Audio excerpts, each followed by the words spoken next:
জানাই এটাই যে ভিডিওটা কেউ স্কিপ না করে শেষ পর্যন্ত দেখতে থাকো। দেখো আমার কিছু কথা বলার আছে। যেখানে অরবিন্দু মণ্ডল যেটা আছে আমার দাদা ভাই, যেটা তো ওনাকে নিয়ে সবাই ছিছি করছো, অনেকে অনেক রকম খারাপ খারাপ কমেন্ট করছো, খারাপ খারাপ ভিডিও পোস্ট করছো। অবশ্যই জানাবো এখনো করো না, কেননা ওনার একটা মান সম্মানের ব্যাপার। আর প্রথম কথা, এখনো পর্যন্ত বিচার হয়নি যে আদৌ উনি ওটা করেছে কিনা, আদৌ ধর্ষণ করেছে কিনা, এখনো প্রমাণ হয়নি। যদি সেরকম হতো তাহলে মেয়েটা তো মাস্ক পরে বা কিছু করে তো সামনে এসে বলতে পারতো না যে হ্যাঁ আমাকে ধর্ষণ করা হয়েছে বা আমাকে এত তারিখে ধর্ষণ করা হয়েছে, বা মেয়েটার মেডিকেল টেস্ট বা ডিএনএ টেস্ট অবশ্যই করা উচিত। এখনো পর্যন্ত 7 দিন 8 দিন কেটে গেল, উনি থানাতে পড়ে আছে। অবশ্যই উনি এটা বলেছে যদি আমি কোনো দোষ করে থাকি তো অবশ্যই আমার জন্য শাস্তি হয়। আর যদি উনি সত্যিই দোষ করে থাকেন তাহলে এখনো পর্যন্ত প্রমাণ কেন হচ্ছে না যে হ্যাঁ উনি ধর্ষণ করেছে বা ওনাকে ধর্ষণ জোর করে মেয়েটাকে জোর করে ধর্ষণ করা হয়েছে। আর প্রথম কথা যেটা আমরা জানি বা আমি জানি, আমার বাড়ি ওনার কাছ থেকে কিছু না হলেও 10 মিনিট দূরত্ব। তো আমি মাথায় কিছুই ঢুকছে না স্যার। তাহলে আজ পড়তে হবে না, এই ভিডিওটা দেখ। আমি এসব নোংরা ভিডিও দেখি না স্যার। আরে এগুলো নোংরা ভিডিও তোকে কে বলেছে? এগুলো দেখলে ব্রেন ভালো হয়, দেখতে সুন্দর হয়। আমি মাকে বলে দেবো। বললো আমার কি হবে? উল্টো তুই বের খাবি, তারপর লোক জানাজানি হয়ে গেলে তোর বদনাম হবে, থানায় কেস করবি, সে আমি সামনে নেবো, তারপর তোর কি হবে? এই ভিডিওটা দেখার পর তোমরা হয়তো মনে করছো যে আগে থেকে প্ল্যান করা ছিল, তা না হলে ভিডিওটার সাথে বাস্তবে মিল হলো কি করে? আচ্ছা, আপনারা কি কম বোঝেন যে আমি পুলিশ কর্মীর মেয়ে নই? আমি বারবার বলছি, কারণ আমি ভিডিও করতে ভালোবাসি, তাই আমি ভিডিও করতে এসেছি। এই বোনের কথা শুনো, আপনারা এইভাবে বাজে অপবাদ দিয়ে আমাকে ভাইরাল করছেন। আমি বারবার আপনাদের বলছি আমি পুলিশ কর্মীর মেয়ে নই, আর আমি যার সঙ্গে ঘটনাটা ঘটেছে সে এখন নাকে তেল দিয়ে ঘুমোচ্ছে, আর তোমরা আমাকে নিয়ে ভাইরাল করছো। এই বোনের কথা শুনে মনে হচ্ছে যে বোন নিজেই ভাইরাল হতে এসেছে, ওনাকে কেউ ভাইরাল করছে না, বাট উনি ভাইরাল হবার জন্যই এই টপিকটাকে বেছে নিয়েছে। আর শুধু এইখানেই থেমে নয়, অরিজিনাল ঘটনাটা তোমাদেরকে আমি দেখাবো। যেই ভিডিও ফুটেজটা আজকে আমার কাছে আছে, হ্যাঁ যেই ভিডিও ফুটেজটা আমার কাছে আছে, যেই দিদি ভাই বলেছে আগে, তার কথাগুলো আগে শোনো। শোনার পর তারপরে তোমরা বলবে যে এটা ঠিক না ভুল। কোথাও না কোথাও প্রথমে আমিও ভেবেছিলাম যে হ্যাঁ কাজটা করেছে, কিন্তু তারপরে দিদি ভাইয়ের কথা শুনে মনে হলো বাস্তবে যদি কাজটা করেছে, আজকে তো 7-8 দিন হয়ে গেল, কিন্তু কোনো রিপোর্ট পাওয়া যায়নি, তাই না?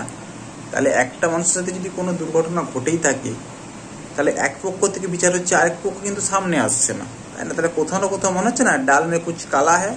আগে দিদির মুখে কথাটা শুনে নাও। জানাই এটাই যে ভিডিওটা কেউ স্কিপ না করে শেষ পর্যন্ত দেখতে থাকো। দেখো আমার কিছু কথা বলার আছে। যেখানে অরবিন্দু মণ্ডল যেটা আছে আমার দাদা ভাই, যেটা তো ওনাকে নিয়ে সবাই ছিছি করছো, অনেকে অনেক রকম খারাপ খারাপ কমেন্ট করছো, খারাপ খারাপ ভিডিও পোস্ট করছো। অবশ্যই জানাবো এখনো করো না, কেননা ওনার একটা মান সম্মানের ব্যাপার। আর প্রথম কথা, এখনো পর্যন্ত বিচার হয়নি যে আদৌ উনি ওটা করেছে কিনা, আদৌ ধর্ষণ করেছে কিনা, এখনো প্রমাণ হয়নি। যদি সেরকম হতো তাহলে মেয়েটা তো মাস্ক পরে বা কিছু করে তো সামনে এসে বলতে পারতো না যে হ্যাঁ আমাকে ধর্ষণ করা হয়েছে বা আমাকে এত তারিখে ধর্ষণ করা হয়েছে, বা মেয়েটার মেডিকেল টেস্ট বা ডিএনএ টেস্ট অবশ্যই করা উচিত। এখনো পর্যন্ত 7 দিন 8 দিন কেটে গেল, উনি থানাতে পড়ে আছে। অবশ্যই উনি এটা বলেছে যদি আমি কোনো দোষ করে থাকি তো অবশ্যই আমার জন্য শাস্তি হয়। আর যদি উনি সত্যিই দোষ করে থাকেন তাহলে এখনো পর্যন্ত প্রমাণ কেন হচ্ছে না যে হ্যাঁ উনি ধর্ষণ করেছে বা ওনাকে ধর্ষণ জোর করে মেয়েটাকে জোর করে ধর্ষণ করা হয়েছে। আর প্রথম কথা যেটা আমরা জানি বা আমি জানি, আমার বাড়ি ওনার কাছ থেকে কিছু না হলেও 10 মিনিট দূরত্ব। তো আমি যতটুকু আজকে এখন থেকে নয়, পুরো ছোট থেকে আমি ওনার কাছে যেতাম, থাকতাম। এখনো আমার 23 বছর বয়স হয়েছে, আমি এখনো পর্যন্ত যাওয়া আসা করি বা রাতও কাটিয়েছি ওনার বাড়িতে। ওনার ফ্যামিলি অনেক ভালো, ওনার ছেলেও অনেক ভালো, উনি অনেক ভালো। আমি তো প্রথম কথা বিশ্বাসই করব না যে উনি এই কাজটা করতে পারেন বলে। হয়তো আমি বাড়িতে নেই বা আমি জানি না, এরকমই কিছু নয়। আমার বাড়ি ওখানেই, ওনার থেকে 10 মিনিট দূরত্ব আমার বাড়ি। তো আমি সবাইকে এটাই বলবো যে আগে জানো, পুরো ঘটনাটা সবাই জানো, তারপরে ওনাকে নিয়ে অবশ্যই ভিডিও করো, তাতে আমাদের কোনো আপত্তি নেই। কিন্তু ওনাকে নিয়ে এইসব উল্টোপাল্টা জিনিস লটিয়ে নিজেদের ভিউজ বাড়িয়ে বা নিজেদের ফলোয়ার্স বাড়িয়ে এরকম কোনো জিনিস করো না যেটাতে তোমাদেরও কিছুদিন পর মান সম্মান চলে যায়। প্রথম কথা, যদি উনি ধর্ষণ করে থাকে তাহলে মেয়েটাকে অবশ্যই সামনে আনা উচিত, বা মেয়েটা যাতে প্রমাণ করে যে হ্যাঁ আমি মেডিকেল টেস্ট করাবো, আমি ডিএনএ টেস্ট করাবো, তাহলে আমার যে ধর্ষণ করেছে আমাকে অবশ্যই সেটা প্রমাণ হয়ে যাবে, তখন উনি শাস্তি পাবে। আমি তো চাইবো যদি উনি করে থাকে অবশ্যই উনি শাস্তি পাক। এই না যে ওনার বোন বলে বলছি বা উনি আমার দাদা বলে বলছি, এরকম কিছুই নয়।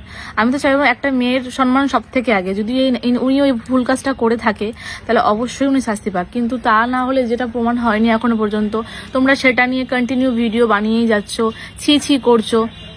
ওনার এত ফলোয়ার্স দেখে আর তোমরা সবাই ভিডিও বানাচ্ছ, কিসের জন্য করছো এটা? আগের প্রমাণ হোক সবাই মিলে যে হ্যাঁ উনি করেছে, ওনার ছেলে করেছে। আর প্রথমত মেয়েটা আজ থেকে 6 বছর ধরে ওখানে কাজ করছে, প্রায় 5 থেকে 6 বছর হচ্ছে, যতটুকু আমার জ্ঞানে আছে বা আমি যতটুকু জানি। আর এটাও আমি জানি মেয়েটার নাম বলতে চাই না বা মেয়েটার ছবি আমি আনতেই চাই না, যেহেতু মেয়েটাকে আমিও চিনি, সবাই চেনে, যারা আমার ভিডিওটা দেখছো অবশ্যই তাদের মধ্যে অনেকে চিনবে মেয়েটাকে। তো আমি এইটুকু বলবো, মেয়েটা তো ঠিক কাজ করেইনি প্রথম কথা।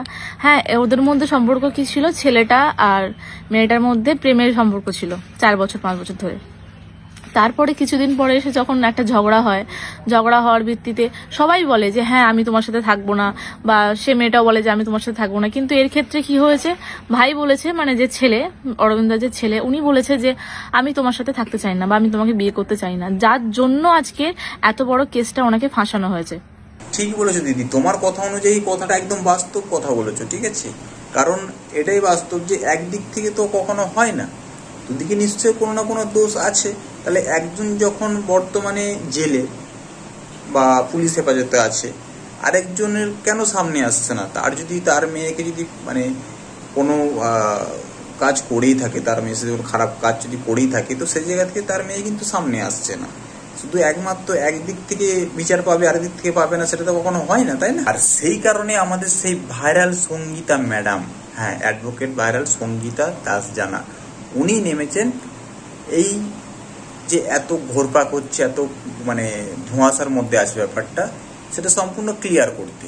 ঠিক আছে, আগে দেখো সঙ্গীতা ম্যাডাম কি বলেছে। আপনি কি দাবি নিয়ে হারোয়া থানায় এসেছেন? হারোয়া থানাতে এসেছি, সত্যি বলতে কি হারোয়া থানাতেও আমি এই প্রথমবার এসেছি। আর হারোয়া থানাতে যে কমপ্লেনটা করবার উদ্দেশ্যে এসেছি, কিছুদিনই হলো, মাত্র কয়েকদিন হলো 2জন ইউটিউবারকে অ্যারেস্ট করা হয়েছে। এখানেই একটা এফআইআর হয়েছিল এবং তার থেকে একটা কেস হয়েছে এবং সেখান থেকে 2জন ইউটিউবারকে অ্যারেস্ট করা হয়েছে।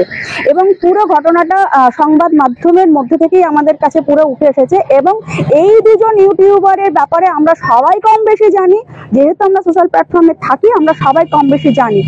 এবার ঘটনা হচ্ছে, আমার কমপ্লেনের বিষয়বস্তু হচ্ছে পুরো ঘটনাটা যদি ঠিক মতো করে দেখা যায়, তাহলে ঘটনাটা যেটা ঘটেছে সেটার জন্য যারা অ্যারেস্ট হয়েছে তারা কি বলবো, তাদের কঠোরতম শাস্তি হোক, ইনভেস্টিগেশনের পরে কঠোরতম শাস্তি হোক। কিন্তু তারপরেও বিষয়টা যেটা উঠে আসছে, কন্টেন্টের নামে অন ক্যামেরায় এবং অফ ক্যামেরায় যে নোংরামোটা হচ্ছিল, সেই নোংরামোটা কাদের মাধ্যমে হচ্ছিল, কারা প্রমোট করছিল, কিভাবে করছিল, সেটাই হচ্ছে এই মুহূর্তে বলার বিষয়বস্তু।